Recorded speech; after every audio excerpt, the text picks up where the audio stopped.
Tula okwabannaffe abagenda okukwata bendera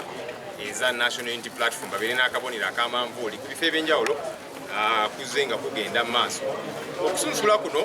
kulina emitendera esatu era ssemateeka yaffe ekibiina gikkiriza okusookera ddala kutuula wansi ne bannaffe bano nti kale muli basatu muli bataano abeegwanyiza ekifo kyekimu tutuule wansi era nga kakiiko kaffe ketuyita Election Management Committee akateekebwawo ssemateeka yaffe nga kayamba okulungamya nti kale mu abasatu abataano naye temulina kumwe gwe mulaba nti ono yalina enkizo mu abalala tuleke oyo agende kubanga mulina abasatu mulina abataano bemwesimbawo ate abasaidi eri ne baba banga banafu bajja tuyita magulu. So eyo stage yesookerako ddala era kituyambye nti abasinga bakkanyiza ne bagamba manyi tuleke ono agende ku kifo ekyo ekyoba MP bakansala abalala katulumbe ebifo ebirala oba tetujja nakwesimbawo tujja kuwagira buwagizi okuba ku process eyo nti awo bwe kiba kiganye ekyokukkaanya then akakiiko kaffe ketuyita Election Management Committee kati nga kekatandikiraawo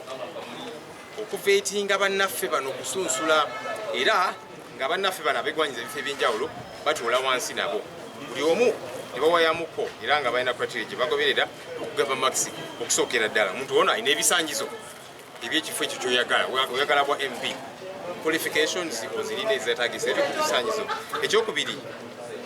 olina commitment weewaddeyo mu struggle eno gye tulimu ey'okufuna enkyukakyuka oli serious ddala ku kyoliko. Ekyokusatu ekibiina kyaffe kino okyagala okikolerera oba nedda kuba tulina ekibiina ekirala constituency oba woyagala okukiikirira obeere kansilo oba ki ekifo ekyo kitegeera bulungi nti weba constituency parish ezirimu ozimanyi bulungi kubanga omukulembeze olina okutegeera abantu bogenda okukulira otherwise then ojja kuba ate ogenda okampainingira esayidi eri awatali nawo kyetagisa ddala ngaomukulembeze obeere nga abantu bokiikirira obamanyi bulungi boundary ziriwa nakinaki. Ekirala obuvunaanyizibwa bw'ekifo ekyo kyoyagala obumanyi oyagala bwa MP emirimu obuvunaanyizibwa bwaba MP obumanyi oba just oyagala kufuna title ofuge honorable ovimbe wali toli honorable obuvunaanyizibwa obumanyi obuvunaanyizibwa bwabwa kansala obumanyi kikulu nnyo kati nga akakiiko ako kagaba maxi ku nsonga ezo ez'enjawulo then max ezisinga zigenda kuva okusunsula okusinga kugenda kuva ku ground tiimu zigenda kusindikibwa mu constituency zino ez'enjawulo tiimu bbiri buli tiimu temanyi ginnaayo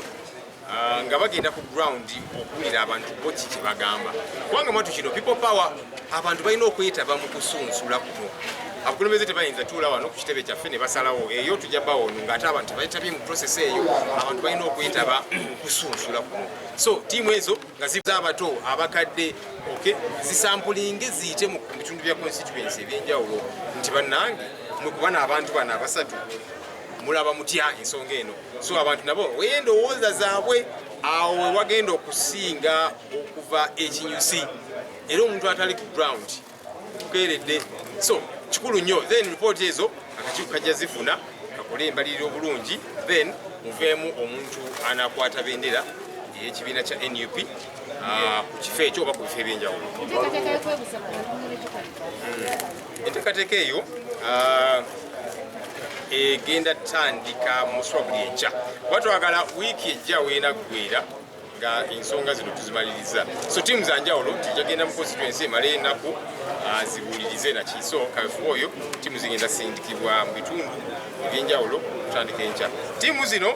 ba aspirants tebazimanyiiko ekyo kikulu. N'ekirala tiimu ezo tebeesimbyewo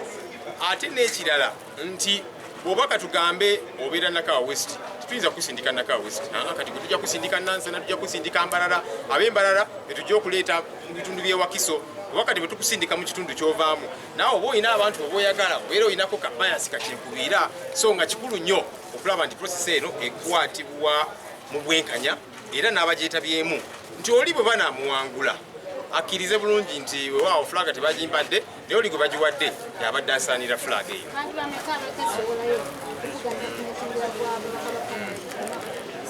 Abegwanyiza ebifo by'obwababaka aba palamenti tulina sofa abantu 65 abegwanyiza ebifo by'obwa kansala bino by'eggwanga ebyenjawulo sofa basuka mu 1,000 mulamba. twagala tukole ekisoboka kulaba nti process ey'okusunsula yabwenkanya nti abagyetabyemu balina essuubi mu yo balina okukkiriza nti yabwenkanya olaba tugitegeka mu ngeri eyo nga yabwerufu era ne bannaffe abali eyo olina obuzibu bwonna nga weesimbyewo naki tutegeeze nti wano waliwo ensonga tuzigonjoole nga bukyali wa process abantu baba nga bagikiririzaamu awo kiba kyangu ogamba nti kale newankubadde bampangudde flag bagiwadde oli yabadde asaanira katumuleke kiva ku process ogikwasaganyiza otya bwe beekwatiddwa obulungi nga bwe tugezaako okukola abaagala ebyokuba independent naki tusubira tekijja kubeerawo. Waliwo abalowooza nti abantu bano ababawaganya bakite mubaleka ne beeyiga mu kamyufu. Ensonga ya kamyufu okusookera ddala gavumenti ya Museveni eno tejja tukkiriza kukola kamyufu newankubadde bo bakoze ne bakola zirwale layini biki tewali masiki n'ebirala senyonyi basanga mu Nkinda Trading Center nga njogera n'abantu 10 bajja kunjoola jo juzi bayoolawo Honorable era yogera n'abantu nga 7 ne bamuyoola kaakati ne tulaba nti bano bajja kutulemesa mu kaweefuba oyo tugamba nti kale abantu bajje bakuŋŋaane obuufu naki nga tujja kulemesebwa ne tugamba kale kasita ssemateeka yaffe ey'ekibiina eteekawo process eno ey'akakiiko ey'okusunsula ey'okuvetinga the Election Management Committee katugoberere ssemateeka yaffe ey'ekibiina kikyegamba mu kifo ky'okusika omuwuga abantu bakube naki n'ebirala. Sofa waliwo abantu abaleese empapulo kakasa nti waliwo abaali babajjako ssente mu mwaka wa mbisa. Tukyalinze okulaba bannaffe abanaawaayo complaints era nga tukyabakowoola omuntu yenna alina okwemulugunya bane mututegeezeeko mutuyambeko alina ekizibiti akituwe okituwe ensonga ezo tuzikwasaganye mu bunambiro kubanga ffe enguzi tujja jikkiriza wabaayo omuntu yenna abanga akusabye sente nakukakasa nti nze mba miliyoni 3 nja kuwa fulaga okusookera ddala aba akulimba ate naffe abali tubeke babuufu oli bwakugamba nti agenda kuwa fulaga si muntu omu yasalawo nekyagulanyi si yasalawo senyonyi sinze ensalawo tulina akakiiko ate n'abali kakiiko nabo omuntu omu si yasalawo kakiiko kalamba it's an entire process so kati oli wagamba nti nze mpaayo ekyo mpadde nja kuwa fulaga mwatu aba akulimbira bwereere tubeere babuufu tetukkiriza tuwundiisa naye omuntu yenna bwakusaba sente tutegeezeeko tujja bakolako nga abateeka gaffe kyekagamba kyakamyufu mutya gavumenti kusika muguwa oba ekituufu akasente kabadde tekamala money the budget. Ensonga nnyingi okusookera ddala ssemateeka yaffe nga bwe nkugambye nti erina process gyerambika ey'okuvetinga ey'okusunsula Election Management Committee naki naye era bazze nga batusibanga n'abantu batono ne babalemesa meanwhile aba NRM bo babakkiriza okukola kye baagala okukola so tulaba nti wano tujja kulwawo ate tuleme kufuna kye twetaaga kufuna so tugamba nti kasita ssemateeka yaffe ekkiriza process ey'okuvetinga ey'okusunsula naki tugendere ssemateeka yaffe kikyegamba.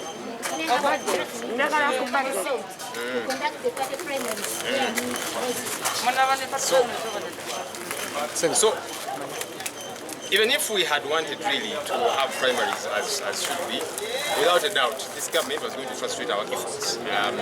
And meanwhile, for them, they carry out their activities. So they've been having rallies, all these processions, people queuing up, they don't have masks and so on, and it's okay. But Senyonyi, if they find me with 5 people in the Nkinda Trading Center, they'll see.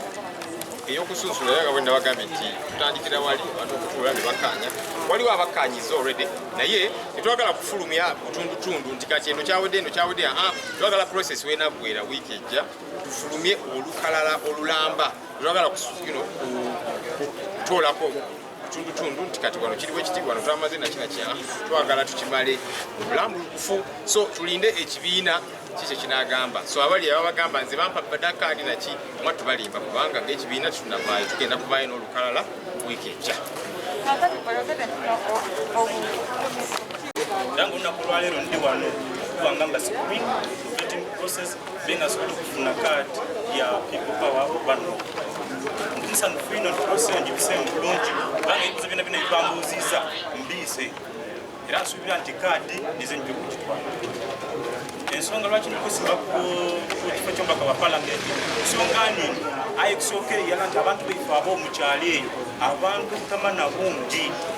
so kuti mpagana ife omukulembeze ife Honorable Kyagulanyi bwe yavaayo n'atulekubira omulanga guno nako batibanange tuzuuke kutimbaganya ife olutambula ife olukira byatwaba nga sobola okutuusa abantu baife era nga tubakugira nti amaanyi g'abantu ife otulonda abantu ife tubataayo era nife otubatoolayo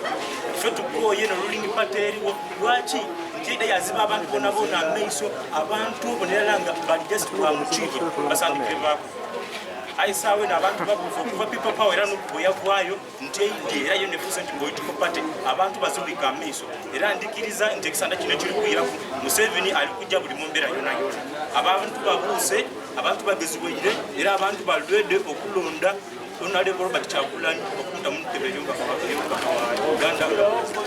n'omukyala. Okay, it's fine. Okay, it's fine, madam. Thanks very much. I'll use Lucy. Amainda nize Hajjat Honorable Aziza Kagerewe, Speaker wa Iganga Municipal. Omukyala ali kwenda entebe y'abakyala Women MP Iganga District. Olwaleero ndidde wano mu kitebe kyaife Kamwokya nga tuyidde screening mu vetting committee, management committee balondemu abakulembeze abajja okugemerera enani ekitebe kya NUP oba obukulembeze bwa NUP. Banange nze mpise unopposed. Nzirakoze eki anvugayinyawo. Abantu bali kufuuzanga eyo ntulwaki ajja kyazizza obise unopposed. Bana ndi mukyala w'amaanyi, ndi mukyala idea okumobilizinga abantu, ndi mukyala ali courageous, ndidinga bona ndooza bati obidde okola ki okuneezimbako. Njakuba abantu b'Iganga ntugemere walala tube n'obukulembeze obwendeza buli omu obutajja kwawula nti ono mwavu ono mugayiga aye obukulembeze